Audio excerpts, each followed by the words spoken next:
got another project. This thing just been kind of sitting for a long time. Some of you astute viewers will notice it's an old Cuda. It's a very cool car. We're going to go over the list of everything it needs, get this thing running and driving back on the road today, right now. It's not a very long list, don't be impressed. She's a beauty. Really just a nice car. Super straight body. Not a show quality paint job, but really just serviceable. You could hop in it and drive it and you wouldn't be scared if you put a little scratch on it. It wouldn't be the end of the world. To me, that's perfect and the very best, you know. So one of the things that needs to be done is a mirror needs to be bolted here. Somebody's put some rivets in and then drilled 2 new holes, but they just used, you know, coarse thread screws, and of course they started to waller out pretty quickly. And I apologize, I don't have the full video because I've already got the door panel off, but I'll show you in a minute. Interior is really nice and clean on this thing, which is good because I have to crawl through it and open that door apparently. She's just nice, you know. I love the green color personally, but as you can see, that door panel's already off, so I can get the mirror on. Why should you take the door panel off to put the mirror on, you ask? Well, that's a very good question, and I will explain it to you. I could put some plastic inserts in there, and that might have been the easier route to go, but I decided I'm just going to use a fine thread bolt and a locking nut and snug it down. And if it ever got torn off, it wouldn't make much bigger of a hole than what's already on there. So that shouldn't be a big problem. Let's get to that first. All right, I spared you the saga of crawling through and unlocking the door to open it. I got my tools handy. I got all the bits and pieces when I took the door panel off handy. And the door locks on this thing. This is the little lock on it, not like a regular, you know, a lot of old muscle cars had a little push button here, but it's different on the old Chrysler. That's how it looks on the, when it's all put together, which hopefully I'll be able to show you. Step 1 is going to be roll the window down to get to the mirror area. And if you've never seen how these go on, it is a splined shaft like such, and you know, little splines fit in there, and then there's a screw on this one, and some GMs have a little clip that holds it in, and that's it. That's how the windows used to roll down in the olden times. All right, let's check and see what we got doing under the hood here.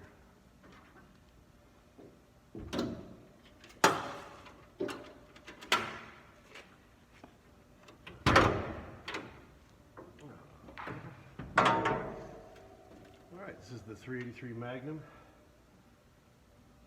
We're going to check all the fluids.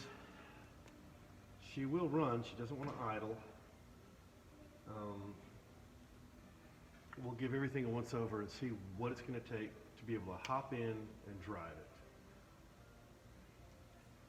it. And stop it, because the brakes are also suspect on this thing. So let's see what's going on. First order of business is going to be to check the oil.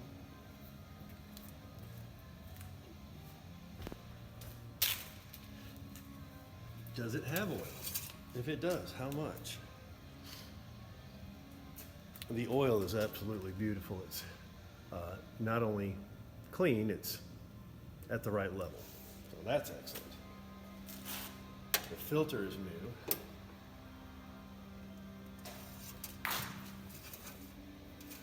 So we're going to say good on the oil.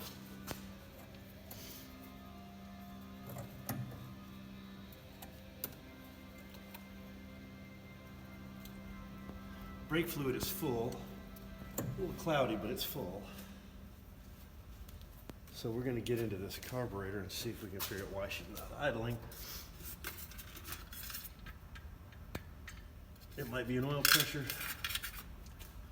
I mean, might be fuel pressure, might be nothing. All right.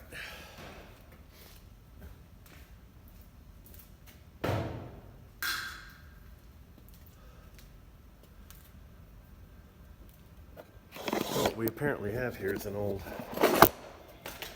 Holly carburetor. So that shouldn't be a very complicated thing to diagnose and tune. Okay, I considered not even showing this part because it's scary to me to take a drill to a beautiful paint job. But somebody has already put in too large of a screw and torn these two holes out after first trying to put rivets in the original holes so that they wouldn't elongate when they put these screws in. And so now I'm drilling out the rivets, and because you can't put a nut behind this because there's a rivet right next to it, and this one's kind of loose and spinny, so I'm going to attempt to kind of brace it with a screwdriver. Again, if I slip, this paint job has a big scratch on it, so I'm trying not to let that happen.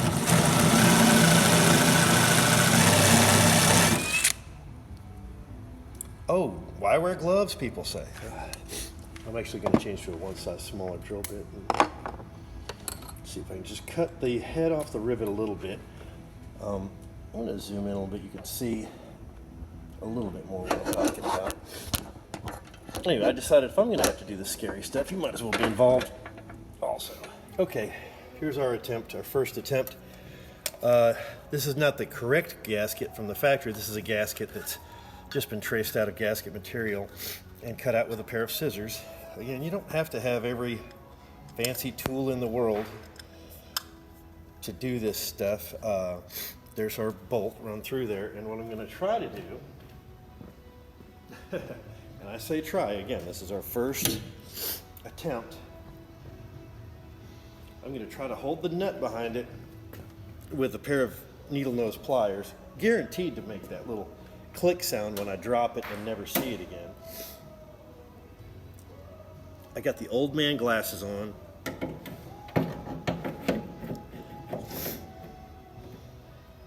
I gotta say, there's the bolt right there.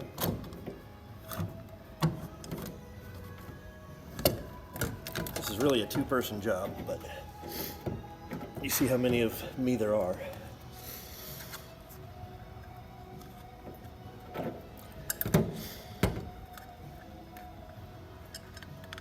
I've been told there's a deficit of people who can do things anymore, so as long as I can just do a few things.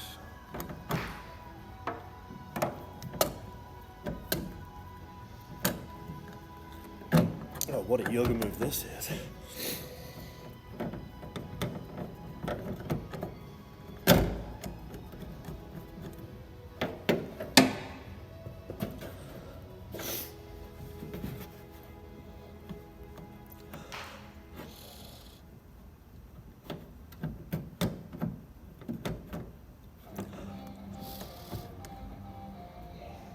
I'm not sure I believe that, but it's on there.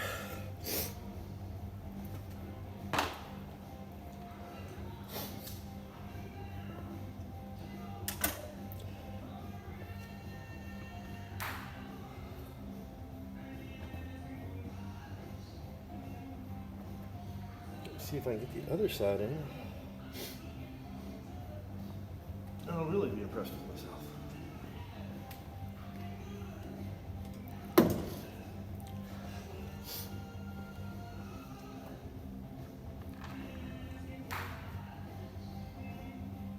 All right.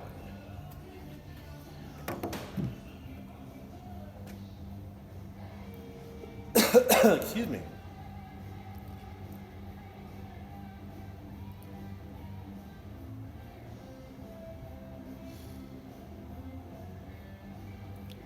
I just inhaled some Barracuda dust.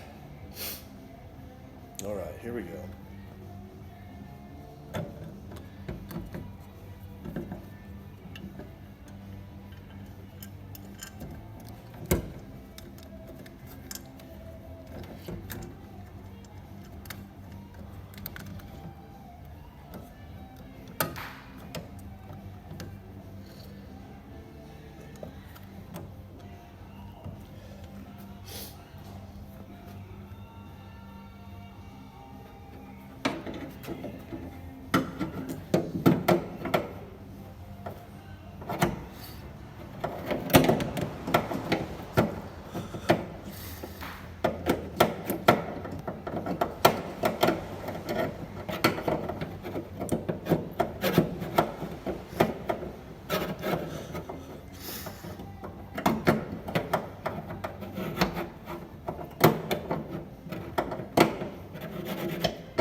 Yep, there it went.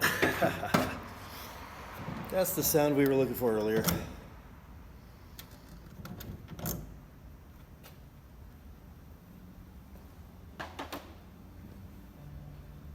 All right. Okay, it's time to change tactics. That didn't work worth a crap. And I don't even think the first one has started straight. So what I'm gonna do is get a wrench the correct size, which I would eventually need probably to hold it in place anyway.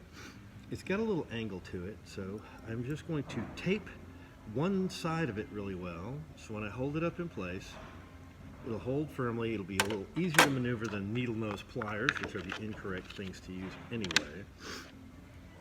So improvise, adapt, overcome. All that stuff. Never give up, never surrender. All right.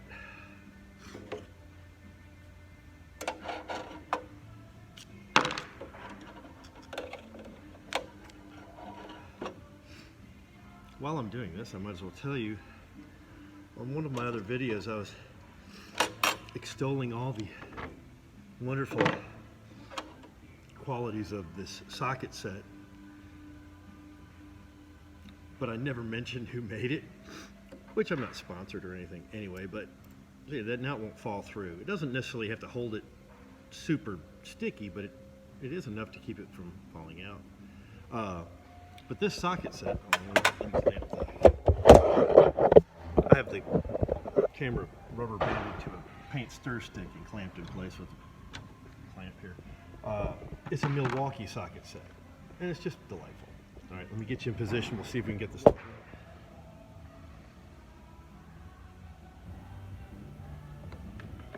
Okay. So we are now going to see if we can get this lined up. I got the glasses.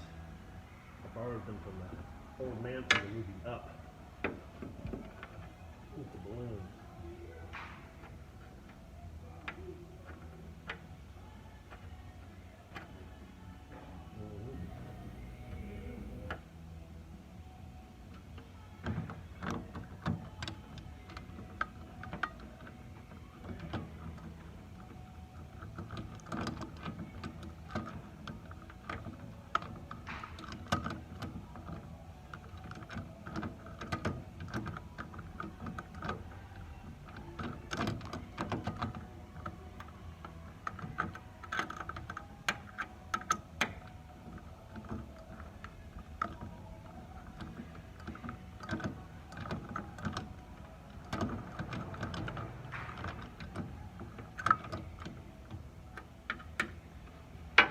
I think that's it.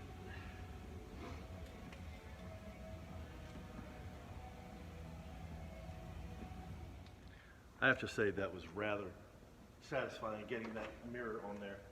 It's a small thing. You would think it's a small job. I still have to put the door panel back on. But I wanted to mention that one of the hardest parts for me about tinkering with automobiles is the discipline. I don't think discipline is too strong of a word, of putting away tools when you're done with them. because you end up with scissors and screwdrivers and drill bits, and especially when you're not doing something that's perfectly straightforward.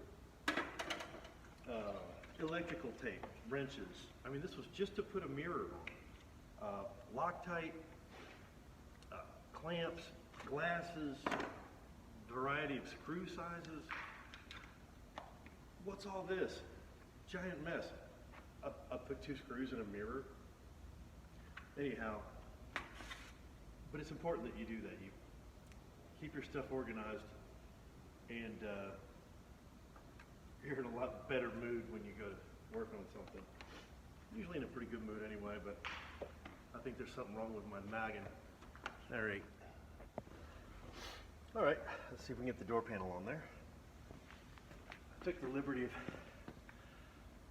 zapping all the little metal clips with a little bit of slippery substance. I use a spray lubricant called Penetro 90. It's made by a company called Schaefer's. And you can't get it just everywhere, but it's such good stuff.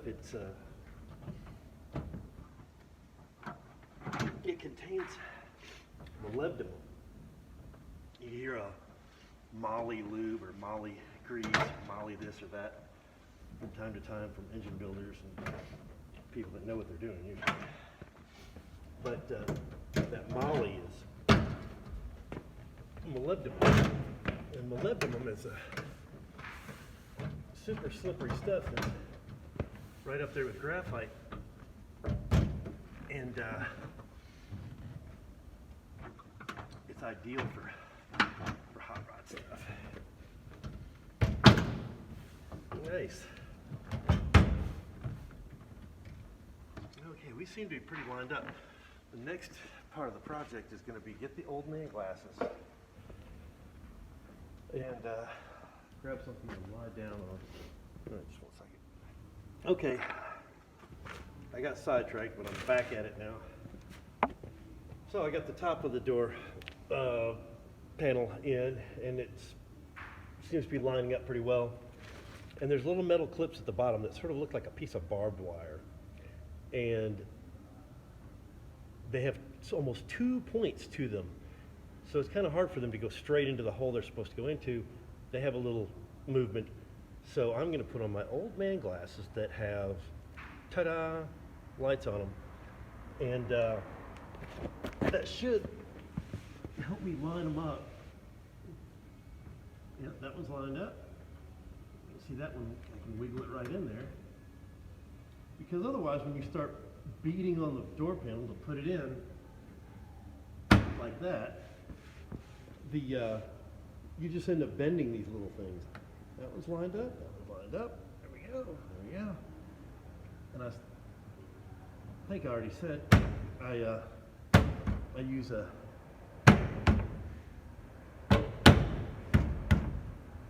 penetrating oil that's extra slippery, made by Schaefer's, called Penetro 90. It's really good stuff. All right, now let's get that in place, and we'll just put in this handle, lock button. There's a couple screws that hold those in place, and then the door crank. So let's get after that. All right, good progress, I think, really. I'm trying to get this handle in place so that I can open and close the door at will, and check on the positioning of the window crank, because you don't just jam it in there, because otherwise when the window is up, it's right against your kneecap where you're sitting, you know, and then when it's all the way down, it's in another weird position. So I figured probably will be down more often than it would be up, because there's no air conditioning on this thing. But I'm going to try to make it to where it will be nice either way. you know, split the difference, whatever they call it. Thank you. To where it's in a decent position. Both pieces.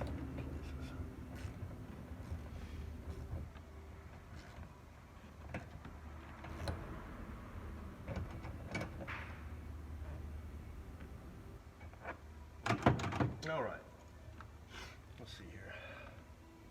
For this, I'm going to need. Well, I'm going to need the window crank. Where do I put that? Good question. Aha.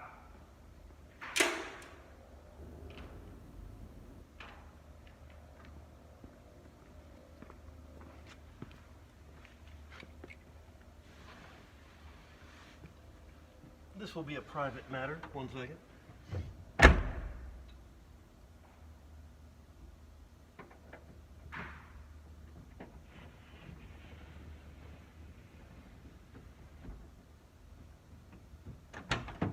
Okay, that's perfect.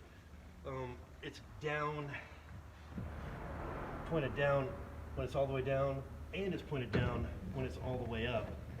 So it would not interfere with your leg. If your leg was, you know, leaned against the door a little bit, it'll still be in that position. So I like that.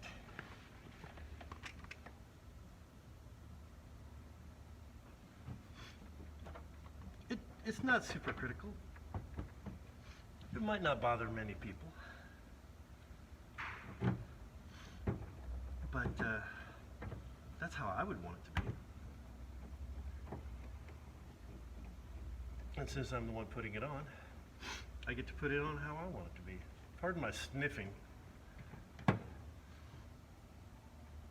think I ended up getting monkeypox and COVID's 6 through 10 or 23 through 36 all at one time. Last week I felt terrible.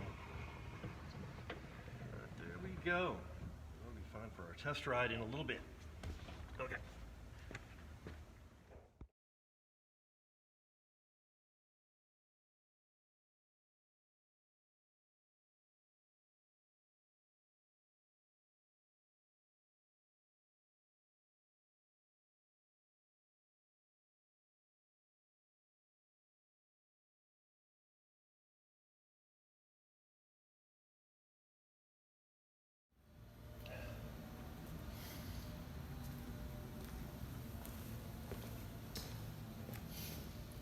Okay, I've been talking to her, and she told me what she really would like is to be driven. I don't know how well she's gonna idle, but I think taking her around the block, getting some heat in the old girl, getting the old girl in heat, I'm not even gonna say that. Take two.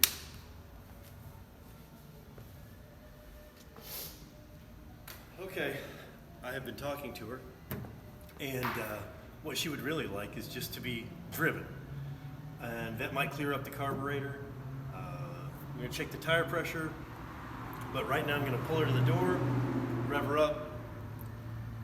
Valve guides leak over time, so there might be some smoke, but that'll probably clear right up too. So let's just see what happens.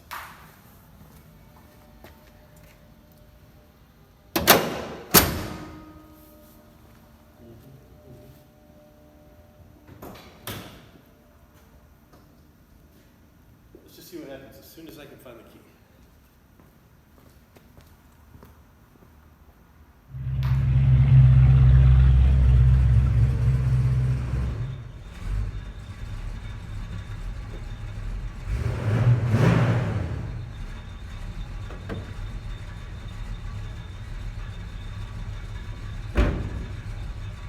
All right, she's idling pretty good now. I'm going to get her ready for a bit of a test drive.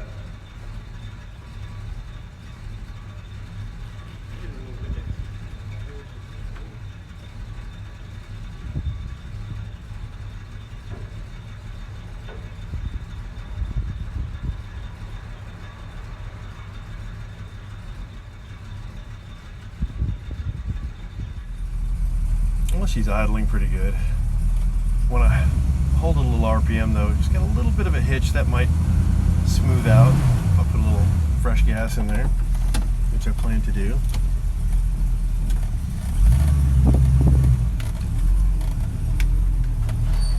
everybody on the sidewalk needs to watch out. This thing's coming out.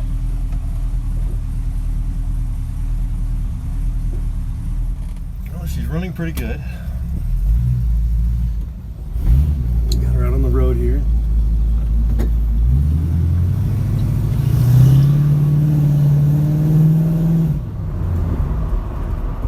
The brakes aren't fantastic. The rear tire locks up pretty quickly before the front. It doesn't seem to dive too well, but that's par for the course.